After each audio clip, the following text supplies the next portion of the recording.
Hello दोस्तों, स्वागत है मेरे इस यूट्यूब चैनल पर जिसका नाम है फिजिक्स क्लासेज 937। दोस्तों, इससे पिछले वाले वीडियो में हमने आपको सदिशों के योग के बारे में बताया था। अब सदिशों का योग कितने प्रकार का होता था, तो वो दो तरीके से हम लोग कर सकते थे। एक तो ग्राफिकल मेथड था और दूसरा मैथमेटिकल मेथड था। ग्राफिकल मेथड में तीन प्रकार से हम लोग सदिशों को जोड़ सकते थे। कितने प्रकार से? तीन प्रकार से। कौन कौन से? सदिशों के योग के त्रिभुज नियम के द्वारा, और दूसरा सदिशों का योग का समांतर चतुर्भुज नियम के द्वारा, और जो चौथा था जो तीसरा था वो था हमारा बहुभुज नियम, मीन्स पॉलीगन लॉ।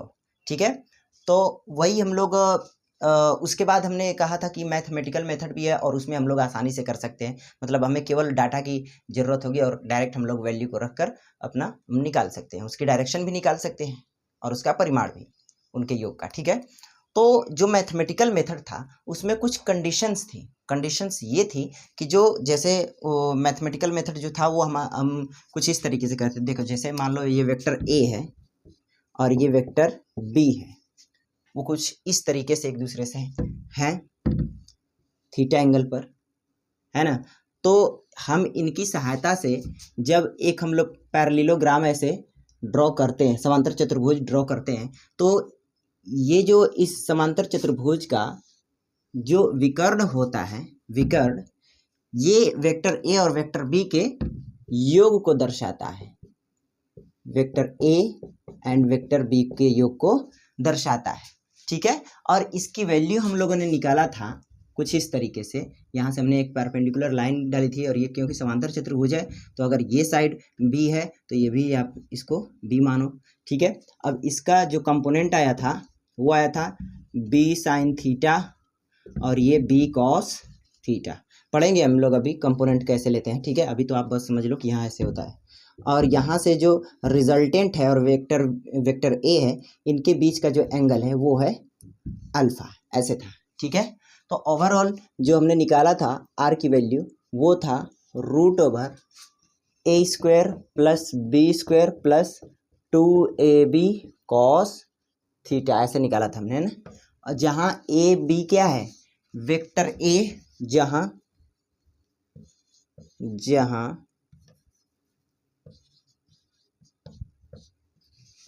ए तथा बी सदिश वेक्टर ए तथा वेक्टर बी के परिमाण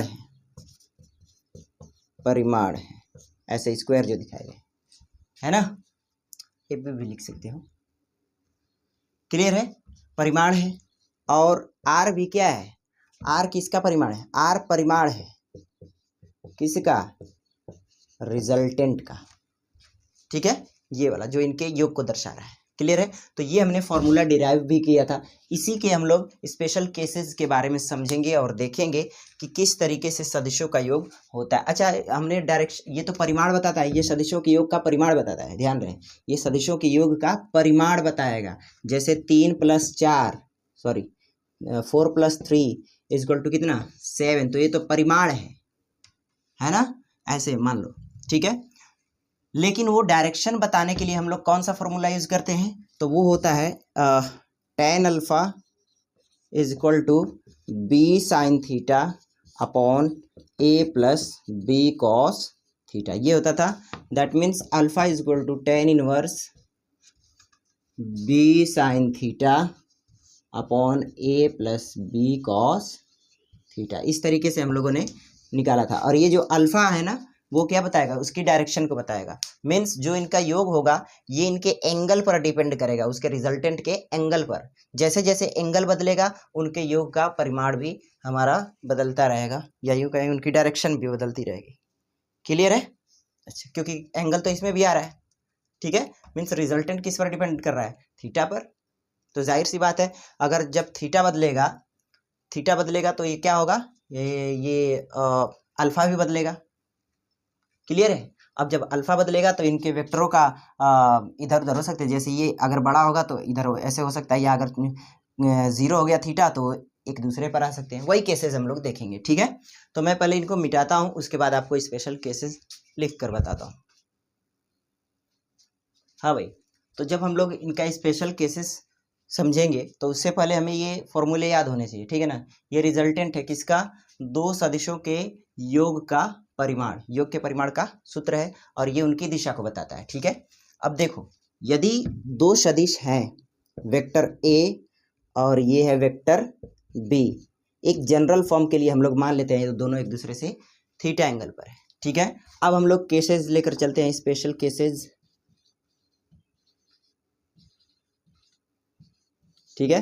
केस नंबर 1, यदि थीटा जो इनके बीच का एंगल है, यदि थीटा क्या हो, 0 डिग्री हो, तब उस अवस्था में परिमाण उनका क्या होगा, या इन कहे कि उनका परिमाण का सूत्र क्या होगा। तो ये देखना, मैं यहाँ पर रख रहा हूँ थीटा की वैल्यू, क्या ये ए स्क्वायर ज्यों का त्यों, बी स्क्वायर ज्यों का त्यों, ए 2ab और कॉस 0, कॉस 0 की वैल्यू होती है बच्चों कितना, 1। तो ये हो गया आपका √a² plus b² plus 2ab, और यहाँ तो ये 1 हो गया, तो उसको लिखने की ज़रूरत नहीं है वैसे। तो आपको नहीं लगता कि ये a प्लस बी का होल स्क्वायर है, मतलब आपने फॉर्मूला पढ़ा होगा कि a² plus b² plus 2ab जो होता है वो कितना होता है, वो a प्लस बी का होल स्क्वायर होता है, यही तो होता है ना। तो इसको हम लोग क्या लिख सकते हैं, √a प्लस बी का होल स्क्वायर लिख सकते हैं ना। तो एक रूट से बाहर निकल जाएगा तो क्या मिलेगा, r बराबर a प्लस बी। अब इससे हमें क्या जानने को मिला, इससे हमें ये पता चलता है कि यदि, ये देखिए बात को समझिएगा, जैसे सदिश A है और ये सदिश B है, अगर इन दोनों के बीच का एंगल ये थीटा जो है वो 0 है, 0 है तो मतलब क्या हुआ कि ये अगर वेक्टर A है और वेक्टर B भी इसी पर होगा, अगर वेक्टर A यहाँ है तो वेक्टर B भी वही होगा, तभी तो एंगल उनके बीच का 0 होगा। हाँ सर, बात तो बिल्कुल सही है, means theta is equal to 0। तो उनका जो रिजल्टेंट होगा ना इस अवस्था में, इनका जो रिजल्टेंट होगा वो इन दोनों के परिमाण के योग के बराबर होगा, मीन्स r बराबर जो हो जाएगा mod of vector A plus mod of vector B। Means उनको हम लोग गणितीय मेथड से पढ़ सकते, गणितीय विधि से हम लोग उनको जोड़ सकते हैं।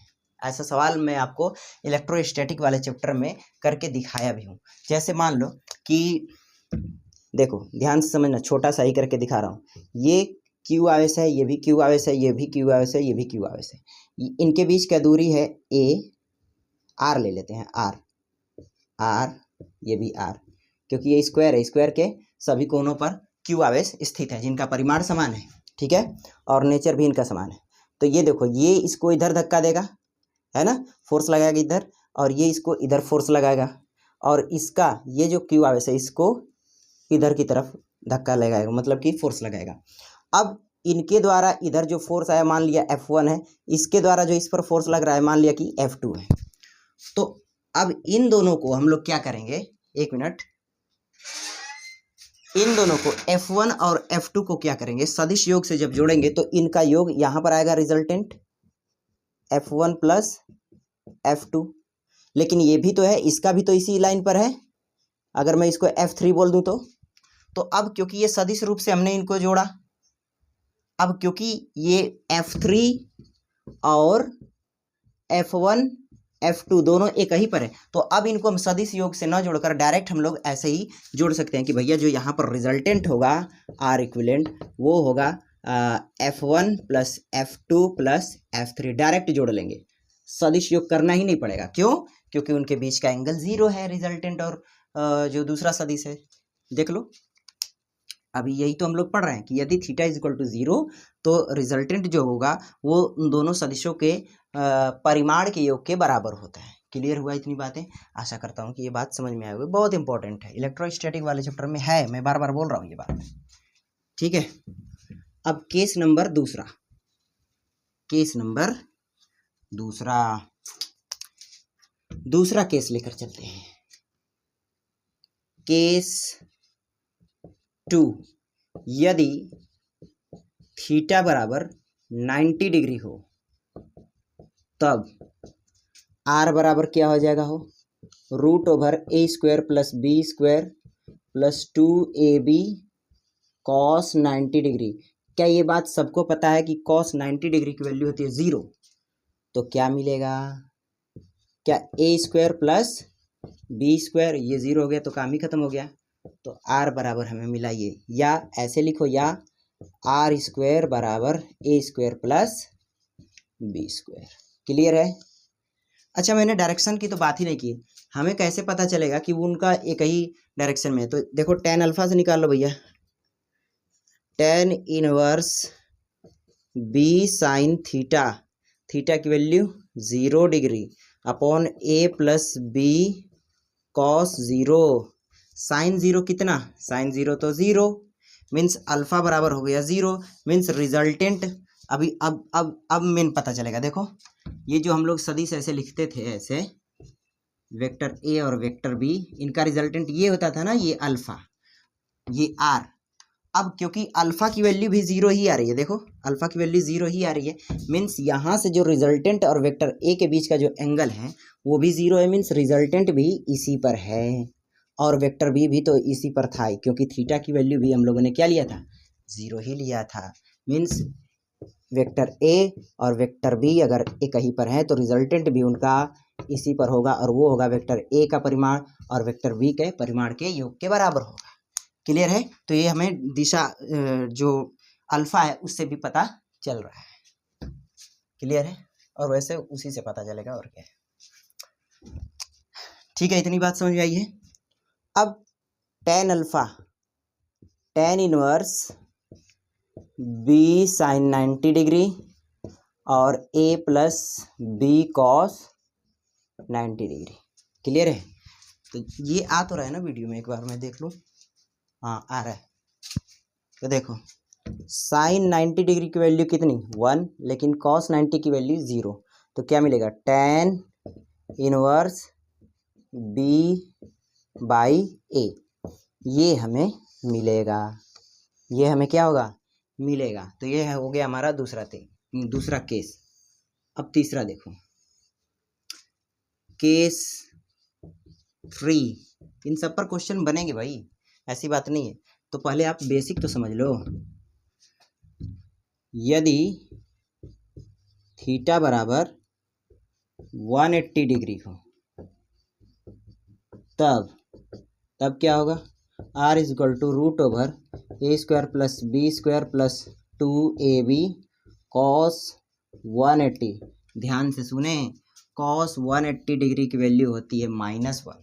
कॉस 180 डिग्री की वैल्यू कितनी होती है, -1, लेकिन साइन 180 डिग्री की वैल्यू होती है 0। ठीक है? तो आर इज इक्वल टू हो गया root over A square plus B square, और ये -1 देगा तो ये माइनस हो जाएगा, तो -2ab। क्या हम लोग इसको लिख सकते हैं, ए स्क्वायर प्लस ए प्लस बी का ए माइनस बी का होल स्क्वायर, तो एक रूट से बाहर आ जाएगा, मिलेगा ए माइनस बी। बात समझ में आई है? अच्छा, डायरेक्शन की बात करें तो tan alpha is equal to tan inverse B sine 180 upon A plus B cos 180। ठीक है, बात समझ में आई है? अब इस अवस्था में देखिए, अब यहाँ पर आप यदि ध्यान से देखोगे तो साइन 180 की वैल्यू कितनी, 0 होती है, तो यहाँ से अल्फा बराबर 0 मिलेगा। लेकिन सर अल्फा बराबर 0 तो यहाँ पर भी मिला था, तो इससे और उसका क्या कनेक्शन है? तो देखो इसमें कह रहा है, अगर ध्यान से समझें आप, तो थीटा बराबर हमें कितना दिया था, 180 दिया था ना। मीन्स अगर वेक्टर ए ऐसे है तो जो दूसरा वेक्टर बी होगा वो इसके विपरीत होगा, तभी तो 180 बनेगा। तो जो उनका परिमाण होगा, ध्यान से समझना, परिमाण उसका अधिकतम तब होगा जब दोनों एक ही डायरेक्शन में हो सदिश, और उनका न्यूनतम परिमाण तब होगा जब वो दोनों विपरीत दिशा में हो। ठीक है, एक मिनट। तो क्या इसका यह भी अर्थ हुआ कि जो इसका रिजल्टेंट है आर, इसमें समझिए यदि जीरो है, जब जीरो है यहाँ पर अल्फा, तो उस अवस्था में थीटा कितना था, 0 डिग्री, ठीक है। और यहाँ पर अल्फा जीरो है तो इस अवस्था में थीटा कितना है, 180। मीन्स अल्फा 2 बार जीरो हो सकता है, अल्फा 0 डिग्री पर भी जीरो हो सकता है, या सॉरी अल्फा बराबर जीरो कब कब, या तो 0 डिग्री या 180 डिग्री, या 180 डिग्री। 180 डिग्री जब होगा तो जो रिजल्टेंट होगा परिमाण वो बड़े वाले सदिश के डायरेक्शन में होगा। और यदि इस तरीके से होगा 0 डिग्री अगर इसमें आ रहा है, theta is equal to 0 degree है, तो उस अवस्था में जो रिजल्टेंट होगा वो दोनों सदिशों के डायरेक्शन में होगा। क्लियर है हुआ। और यहाँ पर जो परिमाण हमें निकलेगा रिजल्टेंट का वो दोनों सदिशों के परिमाण के अंतर के बराबर होगा। क्लियर हुआ। तो ये थे हमारे 3 केसेस जो कि बहुत ही इंपॉर्टेंट है। क्लियर हुआ। अब हम देखेंगे कि सदिशों का घटाना किस तरीके से होता है। यहाँ पर हमने सदिशों के योग के जितने मेथड से सबको हमने बारी बारी से पढ़ लिया। अब देखते हैं कि सदिशों को किस तरीके से घटाते हैं। तो सदिशों को हम लोग घटाने का मतलब एक तरीके से जोड़ना ही है। घटाने का मतलब एक तरीके से जोड़ना ही है। अब ये क्या बोल रहे हो यार, एक तो बोल रहे हो कि घटाना, ऊपर से बोल रहे हो फिर से जोड़। तो मेरे कहने का मतलब ये है कि अगर कोई सदिश है, जैसे मान लीजिए सदिश ए, ठीक है, सदिश ए है और इसके विपरीत दिशा में, या चलो ऐसे ले लेता हूं, मान लीजिए ये कोई सदिश ए है और ये सदिश बी है। तो हमने पढ़ा है कि ये जो सदिश होगा रिजल्टेंट, ये इन दोनों सदिशों के योग के बराबर होगा। हमने पढ़ा सदिशों के योग के त्रिभुज नियम में ही पढ़ा हमने। लेकिन क्या हो कि हम लोग इसमें जो सदिश बी है उसकी डायरेक्शन थोड़ा सा चेंज कर दें, उसके विपरीत ले लें।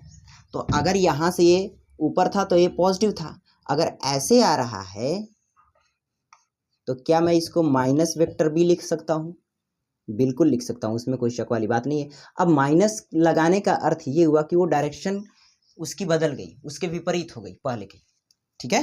तो अब जो हमारा ये सदिश होगा, ये क्या बताएगा? ये बताएगा कि वेक्टर आर जो है वो vector A plus minus vector B है। यहाँ पर माइनस सिंबल केवल और केवल किसको दर्शा रहा है? डायरेक्शन को।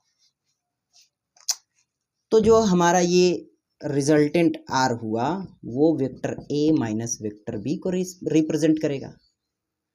तो सदिशों का घटाना कोई अलग प्रक्रिया नहीं है। क्लियर हुआ। बस उसकी डायरेक्शन को हम लोग अपोजिट कर सकते हैं या कर देते हैं। अब ध्यान देने वाली बात ये है कि क्योंकि जैसे देखो ये कोई सदिश था ए, उसी को मैं फिर से समझा रहा हूँ क्योंकि कुछ बताना है उसमें, और ये सदिश था बी।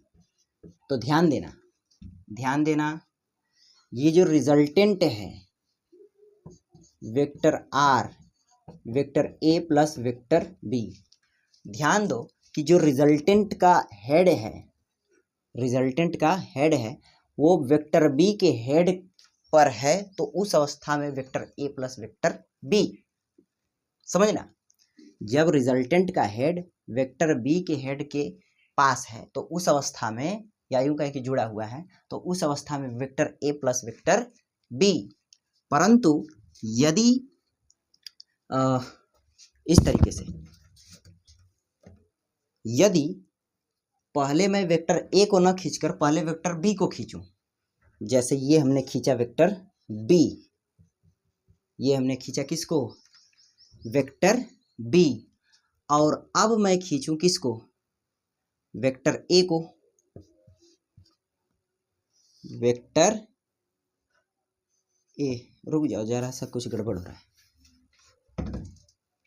यहां से देखो, यहां से अगर देखा जाए, हाँ इसके विपरीत खींचो ऐसे, तो ये माइनस वेक्टर बी हो गया।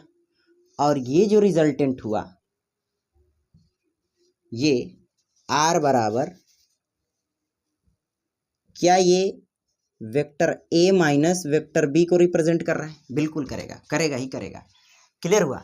लेकिन सोचो क्या हो, हम लोग एक काम करें इसमें कि वेक्टर बी को ज्यों का त्यों रहने दे, वेक्टर ए को चेंज किया जाए, वेक्टर ए की डायरेक्शन। वेक्टर बी को हम लोग रहने दे ज्यों का त्यों और वेक्टर ए को चेंज करें। तो देखो वेक्टर बी ज्यों का त्यों ऐसे रहा, यही था ना, ये जो वेक्टर बी है ये ज्यों का त्यों हमने इसको रहने दिया। ये जो वेक्टर ए इस तरीके से था इधर, अब इसको मैंने ऐसे था, इसको ऐसे मोड़कर इधर कर दिया उसकी डायरेक्शन। तो लो भैया, अब जो वेक्टर ए था, अब क्या वो वेक्टर माइनस वेक्टर ए बन गया है? अरे हाँ सर, बात तो बिल्कुल सही है, बात तो बिल्कुल सही है, सही है सर, उसमें कोई शक वाली बात नहीं है। तो जो त्रिभुज नियम में हमने पढ़ा था, वो हमने पढ़ा था कि कोई सदिश ए खींचो, उसके हेड से दूसरे वाले सदिश के टेल होना चाहिए खींचो, और पहले वाली के टेल से दूसरे वाले सदिश के हेड को मिला दो, तो वो रिजल्टेंट कहलाएगा vector A plus vector B को रिप्रेजेंट करेगा। तो पहला वाला सदिश तो हमारा वेक्टर बी है, तो इसके हेड से यहां से रिजल्टेंट का टेल मिलाना पड़ेगा ना हमें, ऐसे। अरे है कि नहीं है? सोचो सोचो सोचो सोचो तो। हाँ सर, बात तो बिल्कुल सही है। तो अब ये हमारा आर क्या रिप्रेजेंट करेगा?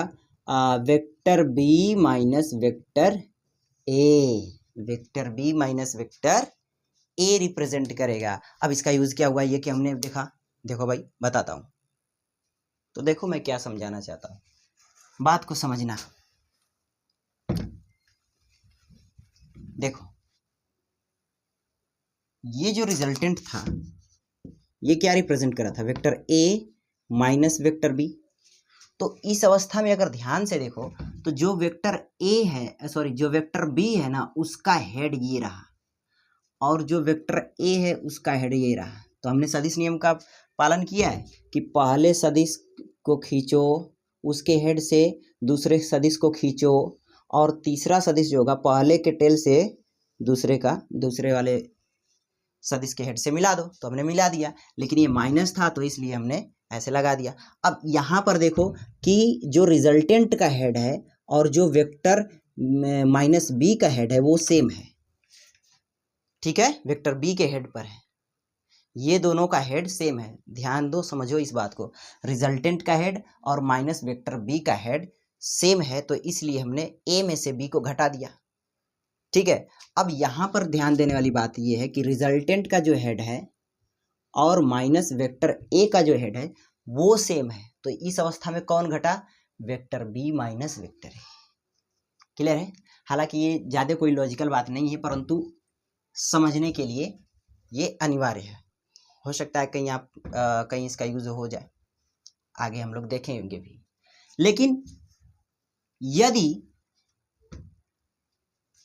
वेक्टर आर यहां पर, अच्छा मैं इसको वेक्टर आर बोल दे रहा हूं और इसको वेक्टर आर डैश बोल दे रहा हूं। क्या vector A minus vector B बराबर होगा vector A minus vector B के, sorry vector B minus vector A के? तो नहीं सर, कभी नहीं होगा। अरे भाई 5 माइनस 4 बराबर 4 माइनस 5 होगा क्या? नहीं होगा। लेकिन अगर मैं बाहर ऐसे माइनस का साइन लगा दूं तब तो हो सकता है। 5 minus 4 is equal to minus 4 minus 5, क्योंकि ये अंदर जाएगा तो हो जाएगा माइनस 4 प्लस 5, तो एक ही तो बात है। क्लियर है? तो इसको भी हम लोग लिख सकते हैं किस तरीके से? कुछ इस तरीके से, minus vector B minus vector A, और ये vector A minus vector B. तो हम लिख सकते हैं कि जो रिजल्टेंट आर है वो minus of resultant R dash के इक्वल होगा। इस तरीके से हो सकता है, और इसका यूज भी आएगा आगे जब हम लोग प्रूफ करेंगे कुछ क्वेश्चंस को, ठीक है। तो आशा करता हूँ आपको घटाना समझ में आया होगा, सदिशों का घटाना व जोड़। क्लियर है? अब बढ़ते हैं हम लोग क्वेश्चन पर।